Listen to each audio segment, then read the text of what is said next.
अस्सलामुअलैकुम, welcome back my YouTube channel. कैसी है मेरी यूट्यूब फैमिली? शुक्र अल्हम्दुलिल्लाह, मैं बिल्कुल ठीक हूँ।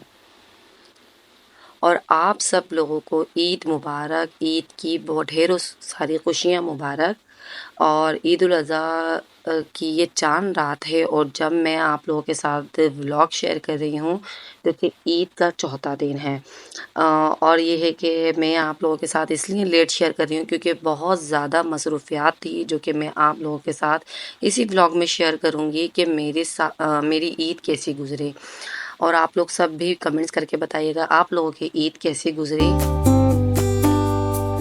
और ये चाँद रात का दिन था, मैं गई थी बाहर सौदा वगैरह लेने के लिए, सामान लेने के लिए। जैसे कि आप लोगों को पता है मेरा स्मॉल बिज़नेस फूड पांडा है, होम शेफ़।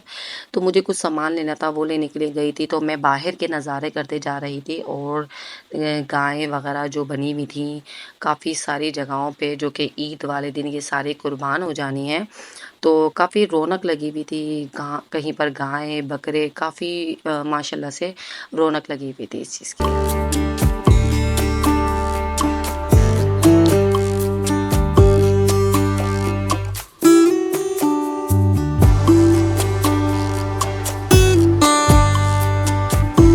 मैं इस टाइम पे साथ को लेके गई थी मार्केट और मार्केट से जब मैं आ गई थी तो मैं कर रही थी तैयारी अगले दिन की और थोड़ी-थोड़ी करके मैंने तैयारी करके रखी थी। वैसे तो मुझे नेक्स्ट डे का ये था कि ईद थी तो मैंने थोड़ी-थोड़ी तैयारी सब कुछ करके रखी हुई थी। मैं ये सोच रही थी कि पता नहीं ईद वाले दिन ये ना हो कि ऑर्डर्स आते ही ना हो क्योंकि मेरा तो ये फर्स्ट है एक्सपीरियंस इस तरीके से काम करने का। तो मैंने बोला था शायद मैं सोच रही थी शायद फूड पांडा वाले जो है वो खुद ही डिवाइस ऑफ कर देंगे 3 दिन के लिए, लेकिन ऐसा नहीं था। ये हमारी मर्ज़ी पर था कि हम डिवाइस ओपन करें या खोलें, मतलब बंद करके रखें। लेकिन मैंने सोचा कहीं आना-जाना तो है नहीं, तो चलो 9 बजे डिवाइस ऑन ही रखते हैं। 9 बजे मेरा टाइमिंग है। मैंने वैसे तो मैं पूरी रात जाग रही थी, सिलाई वगैरह कर रही थी। थोड़ी देर मैंने थोड़ा-सा रेस्ट किया था, फिर उसके बाद मैं काम करने लग गई थी। और ये है कि सुबह के टाइम पे मैंने डिवाइस ऑन रखी थी। मुझे सुबह में कोई ख़ास ऑर्डर नहीं आए। मैंने बोला पराठे वगैरह के आएँगे, तो आलू के पराठे वगैरह मैं तैयार कर लूँगी। फ़िलहाल आगे चल के इसकी कहानी मैं बताती हूँ। अभी तो फ़िलहाल मैं आप लोगों को ये गुड न्यूज़ दे दूँ कि देखें ये गुड न्यूज़ है, ये डीप फ्रीज़र मैंने ले लिया है। लेकिन इस डीप फ्रीज़र की स्टोरी कुछ ऐसी है कि डीप फ्रीज़र मेरी दोस्त ने अभी मुझे इस्तेमाल करने के लिए दिया है। अगर मुझे थोड़ा इसका काम ज़्यादा हुआ और ये मेरे यूज़ में ज़्यादा हुआ तो मैं इसको परचेज़ भी कर लूँगी कुछ टाइम बाद। जब मेरी थोड़ी सेटिंग सही होगी, मेरे रेंज में आएगा और मेरा काम की सेटिंग ज़रा सही चल जाएगी ना, तो फिर मैं इसको परचेज़ भी कर लूँगी। अभी फ़िलहाल मैंने इसको यूज़ करने के लिए लिया है, लेकिन अभी इसको लिए हुए मुझे 3-4 दिन हुए हैं, लेकिन इसको इस्तेमाल करके और इस बड़ा फ़ायदा हुआ है, काफ़ी फ़ायदा हुआ है मुझे क्योंकि जब मेरा फ्रिज और डीप फ्रीज़र दोनों ही इस्तेमाल हो रहा है, जब दोनों में सामान रख दिया है तो थोड़ा-सा दोनों पे वज़न भी कम है, मतलब सामान कम-कम रखा है तो कूलिंग अच्छी हो रही है। तो ये है कि मेरा काफ़ी सारा सामान जो ख़राब हो गया था ना, तो अब ये है कि उससे बचत हो गई है। तो ये है कि मैं आप लोगों को दिखा रही हूँ, मैंने ये अभी तैयारी कर रही थी कि मैंने थोड़े से पेड़े बना के रख लिए थे, चटनियाँ-वटनियाँ मैंने सब फ्रीज़र में से निकाल के फ्रिज में रख दी थी और यहाँ पर कुछ चीज़ें मैंने इस तरीके से रख दी हैं। तो दोनों फ्रिज में मैंने सामान रख दिया है ताकि कूलिंग ज़रा थोड़ी-सी सही रहे और चीज़ें ख़राब ना हों। और अब आ गया है ईद का दिन और ये है ईद की सुबह तकरीबन 5:30 या 6 का टाइम है और मैंने बनाई थी स्पैगेटी का मीठा। और इसकी जो रेसिपी है मैंने आप लोगों के साथ काफ़ी बार शेयर कर चुकी हूँ व्लॉग में। ये बहुत मज़ेदार बनता है, इसके अंदर क्रीम भी ऐड होती है। फ़िलहाल तो मैं ये बना रही थी, सुबह का टाइम था और मैं सिलाई भी कर रही थी। इस टाइम पर मैं बच्चों के कपड़े सी रही थी। वानिया का मैंने सूट सी दिया था और अबरीश का भी सी दिया था, बरीरा का रह गया था और किसी एक कस्टमर का भी रह गया था, वो मैंने स्टिच करा। और अब इस टाइम पर मैं बरीरा का सूट स्टिच कर रही थी। तो ये है कि जितने भी काम हम जल्दी-जल्दी कर लें ना, फिर भी एंड टाइम के लिए कुछ ना कुछ काम रह जाते हैं। और लाइटों ने कोई इतना परेशान किया है, हमें इतना परेशान किया है कि बस मत पूछो। चाँद रात वाले दिन भी लाइट गई है। फिलहाल ये तो रोना एक ही तरफ है कि लाइटों का कुछ भी नहीं हो सकता। फिलहाल यहाँ पर हो गई थी मैं रेडी नमाज़ पढ़ने के लिए और सारे घर की सफाई कर चुकी थी। सिर्फ इस कमरे की जहाँ पर मैं करती हूँ सिलाई, इस कमरे की सफाई रह गई थी। मैंने बोला पढ़ लेती हूँ पहले नमाज़, फिर उस ईद की नमाज़ में पढ़ रही थी और बच्चे अभी सो रहे थे और साथ गया हुआ है अपने नाना के घर पर। मामू के घर पर, नाना के घर पे, वहाँ पे गाय वगैरह आई हुई थी, तो कुर्बानी वगैरह करके फिर वो आएगा आज के दिन। तो ये है कि साथ के कज़न्स वगैरह वहाँ पर हैं, तो साथ वहाँ पे एंजॉय कर रहा था। तो साथ को गए हुए 3 दिन हो चुके हैं और आज वो आएगा वापसी। तो साथ नहीं था, इमरान को मैंने उठा दिया था। इमरान गए नमाज़ पढ़ने के लिए, फिर मैंने नमाज़ पढ़ी और नमाज़ पढ़ने के बाद मैंने इन तीनों को उठाया। ये तीनों हो रही हैं फ्रेश, बरीरा, रिशवानिया, और इन लोगों के कपड़े रेडी कर रही थी मैं। कहीं पर लास्टिक डालना रह गई थी, किसी में चिट बटन लगाना रह गए थे, तो ये काम मैं कर रही थी। फिर मैं बच्चों को रेडी कर रही थी। मैंने बोला बच्चों को रेडी करके फिर मैं बनाऊँगी नाश्ता। और साथ नहीं था ना, तो इतनी कमी महसूस हो रही थी साथ की, कि ऐसा लग रहा था कोई घर का कोई बहुत बड़ा फ़र्द नहीं है। लेकिन ये कि कोई एक बच्चा भी मेरा कम होता है ना, तो बड़ा सन्नाटा सा लगता है। तो ये है कि साथ तो फ़िलहाल खामोश ही रहता है, अपने अपने में रहता है, लेकिन फिर भी कोई एक भी ना हो ना, तो बड़ा सन्नाटा सा लगता है। ईद वाले दिन दोनों पापा और साथ दोनों एक साथ जा रहे होते नमाज़ पढ़ने के लिए, और आज इमरान अकेले गए हैं नमाज़ पढ़ने के लिए। तो ये है कि कोई एक भी नहीं होता ना, बड़ा सन्नाटा सन्नाटा सा लगता है।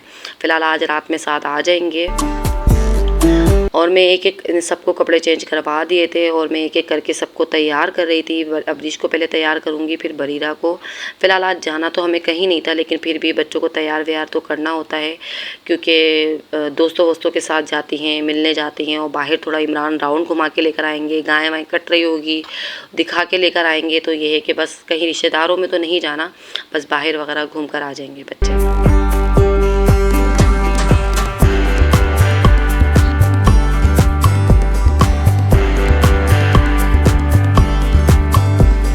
और यहाँ आ गई थी मैं किचन में। किचन मेरा बिल्कुल साफ़ था, क्योंकि रात में ही सबसे पहले मैंने किचन साफ़ किया था, और किचन के बर्तन वगैरह धो धा के, क्योंकि मुझे आज जब फूड पांडा का काम नेक्स्ट डे करना होता है ना, तो सारी तैयारी मैं पहले से करके रखती हूँ। मेन चीज़ होती है किचन साफ़ होना। जब किचन आपका साफ़ होगा ना, तो हर काम जल्दी होगा। और जितना साफ़ आपको किचन नज़र आ रहा है ना, तो पूरा दिन जो किचन का मैं यहाँ पे सफाई करके हटती, यहाँ पे ऑर्डर। अच्छा, आज जितने ऑर्डर माशाल्लाह माशाल्लाह माशाल्लाह से मेरे पास आज इतने ऑर्डर आए ना, आम दिनों में इतने ऑर्डर नहीं आए थे। क्योंकि मैंने सोचा था कि शायद आज ऑर्डर नहीं आएंगे, और मैंने चांद रात पे काफ़ी हद तक तैयारी कर ली थी, लेकिन मेंटली तौर पे तैयार नहीं थी कि इतने ऑर्डर भी आ जाएंगे। लेकिन ये कि मैंने ये किया, मैंने नाश्ता वाश्ता बनाया। नाश्ते में बहुत थकी हुई थी, क्योंकि पूरी रात की जागी हुई थी।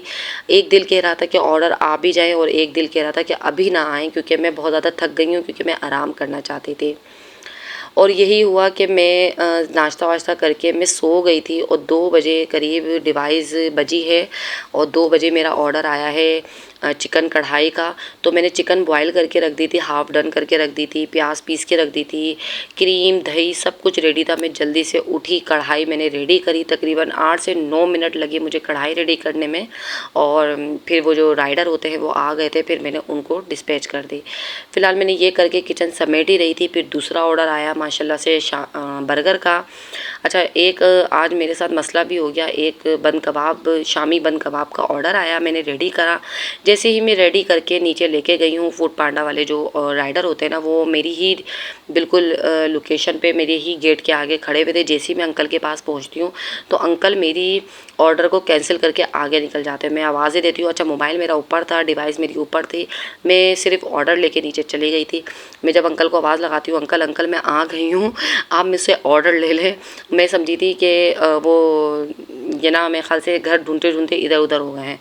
लेकिन वो साहब मेरा ऑर्डर कैंसिल करके चले गए। अब अल्लाह बेहतर जानता है क्यों करके चले गए। फ़िलहाल तो वो बन कबाब मैंने ही खा लिया थोड़ी देर बाद, क्योंकि वो ऑर्डर हो गया था मेरा कैंसिल। अब देख लें ये बच्चों का लुक, और ये बच्चे हो गए तैयार। मैंने लॉन के कपड़े गर्मी के हिसाब से हल्के फुल्के ही बनाए थे, कहीं आने जाने के हिसाब से अभी नहीं। ये बस इस तरीके से मैंने लॉन के सूट बना लिए थे। वानिया का इस तरीके से ड्रेस बनाया था। शॉर्ट कमीज़ थी, गोल दामन था, और वानिया की फुल स्लीव्स थी, और बरीरा अबरीश की अबरीश का तो ये सूट आपने देखा होगा, मैंने शॉर्ट व्लॉग में डाला था और शॉर्ट वीडियो में डाला था। और ये मेहंदी लगाई थी इनकी आपी ने, मेहंदी लगाई थी अरीशा आपी ने। तो ये एक दिन पहले चांद रात पे मेहंदी लगवा कर आई थी। ये है कि बच्चों की तो ईद होती है, मेहंदी वेहंदी लगाना, तैयार व्यार होना, और थोड़ा सा बाहर निकल के बाहर देखना। रिश्तेदारों वगैरह में जाकर तो मेरे ख्याल से बच्चे बोर ही हो जाते हैं, लेकिन हाँ, इनके मतलब के कज़न्स हो, इनका मतलब का एंजॉयमेंट मिल जाए, तो भाई ये लोग तो कहते हैं हम वहीं रह जाएं। तो ये घर में ज़्यादा इंजॉय करते हैं, क्योंकि इनके कज़न्स वगैरह घर में ही होते हैं। ये जो अरमान आशिर ये लोग नीचे आ जाते हैं तो ये लोग एंजॉय करते हैं। फ़िलहाल तो देखिए आज रात का फिर सारा दिन जो ये सुबह का टाइम आपको दिखाया, फिर उसके बाद सारा दिन मैं फूड पांडा के ऑर्डर्स में लगी रही। तकरीबन 8 से 9 मेरे ऑर्डर्स थे, माशाल्लाह बहुत अच्छे ऑर्डर्स आए थे और बड़े-बड़े ऑर्डर्स थे, तो उसमें लगी रही। इमरान ने मेरी काफ़ी हेल्प करी इसमें, और क्योंकि इमरान भी फ़र्स्ट ईद पे घर पे थे। और फिर उसके बाद रात में मैंने खाने की तैयारी करी थी। खाने में मैंने बनाया था चिकन बिरयानी बनाई थी और कच्चे कीमे के कबाब बनाए थे।